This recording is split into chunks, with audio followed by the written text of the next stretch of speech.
Mahatma Gandhi cultural forum Sharjah book ഫെസ്റ്റിവലിൽ ഈ വർഷം പ്രസിദ്ധീകരിക്കുന്ന പുസ്തകങ്ങളിൽ നിന്നും മികച്ച പുസ്തകത്തിന് പുരസ്കാരം ഏർപ്പെടുത്തുന്നു. ഷാർജ അന്താരാഷ്ട്ര പുസ്തകോത്സവത്തിൽ ഓരോ വർഷവും ഏകദേശം 700ഓളം പുതിയ പുസ്തകങ്ങൾ പ്രസിദ്ധീകരിക്കപ്പെടുന്നുണ്ട്.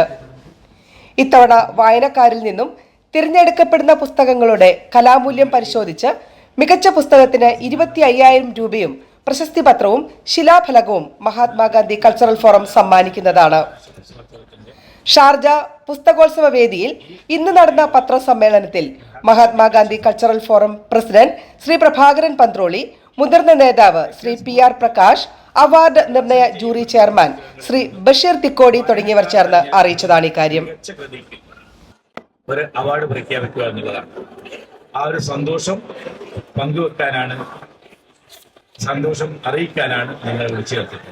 ഇതിന്റെ അവാർഡ് മറ്റ് ഡീറ്റെയിൽസും ഞങ്ങളുടെ ഏറ്റവും ബഹുമാന്യനായ പ്രവാസ ലോകത്തെ അറിയപ്പെടുന്ന സാഹിത്യകാരൻ ശ്രീ ബഷീർ തിക്കോടി നയിക്കുന്ന ഒരു ജൂറി പാനലാണ് അവാർഡ് നിർണ്ണയിക്കുന്നത്.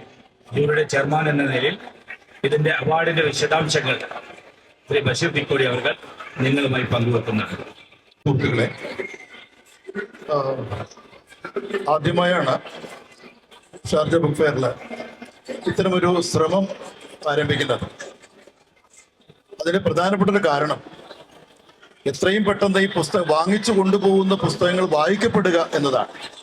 വായിക്കാനുള്ളൊരു പ്രചോദനം ഉണ്ടാക്കുക എന്നതുകൂടിയാണ്. അതിനെ ഒരു അക്കാഡമിക് തലത്തിലേക്ക് ഉയർത്തുകയാണ് യഥാർത്ഥത്തിൽ മഹാത്മാഗാന്ധി കൾച്ചറൽ ഫോറം ചെയ്യുന്നത്. വളരെ ചെറിയ സമയത്തിൻ്റെ അകത്ത് തന്നെ ആ പുസ്തകത്തിൻ്റെ അകത്തുകൂടെ നമുക്ക് സഞ്ചരിക്കാൻ കഴിയണം. ഇതിന് വളരെ ചെറിയ നിബന്ധനകളാണ് വെച്ചിരിക്കുന്നത്. ഷാർജ അന്താരാഷ്ട്ര പുസ്തകോത്സവത്തിൽ ഈ വർഷം പ്രകാശിപ്പിച്ച കൃതികൾ മാത്രമേ, ഈ വർഷം പ്രകാശനം ചെയ്യുന്ന പുസ്തകങ്ങൾ മാത്രമാണ് നമ്മൾ തിരഞ്ഞെടുക്കുക. വായനക്കാർ മികച്ച കൃതിയെന്ന് അഭിപ്രായ വോട്ടിലൂടെ കണ്ടെത്തുന്ന കൃതി ജൂറിയുടെ ഒരു ഫൈനൽ അവലോകനത്തിലും കൂടെ അതുകൂടെ വരും.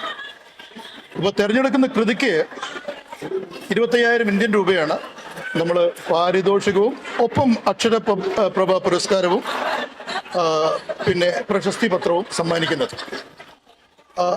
അതിനോടൊപ്പം തന്നെ അത് പ്രസിദ്ധീകരിച്ച പ്രസാധക സ്ഥാപനത്തിന് മെമൻറ്റോയും അതേ ചടങ്ങിൽ വെച്ച് തന്നെ സമ്മാനിക്കും.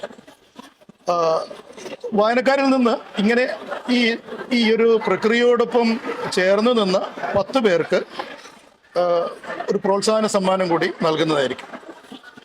മറ്റൊന്ന് ഏറ്റവും പ്രധാനപ്പെട്ടത് എല്ലാവർക്കും അറിയാവുന്നതാണ്, വിധികർത്താക്കളുടെ തീരുമാനം അന്തിമമായിരിക്കും.